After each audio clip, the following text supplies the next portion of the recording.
బీరకాయ, ఉల్లి చట్నీ తయారీ విధానం.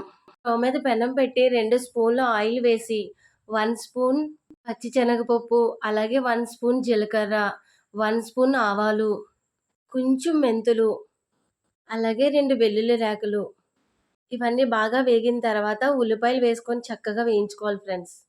అలాగే పచ్చిమిర్చి కూడా వేసుకోవాలి. వేసుకొని చక్కగా వేయించుకోవాలి.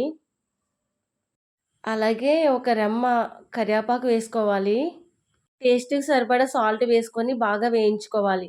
ఇవన్నీ కూడా బాగా వేగిన తర్వాత బీరకాయ ముక్కల్ని చక్రాలుగా కోసుకొని వేసుకోవాలి. ఈ బీరకాయ ముక్కలన్నీ త్వరగా వేగాలంటే మూత పెట్టి మగ్గనివ్వాలి. అప్పుడు ఈ ఆవిరికి మొత్తంగా చక్కగా మెత్తగా బాగా ఉడుకుతాయి. వేడి నీటిలో నానబెట్టిన ఎండుమిరపకాయలు, అలాగే కొంచెం చింతపండు వేసుకొని మిక్సీ జార్‌లోకి తీసుకొని కొంచెం వాటర్ పోసి మిక్సీ పట్టేసుకోవాలి.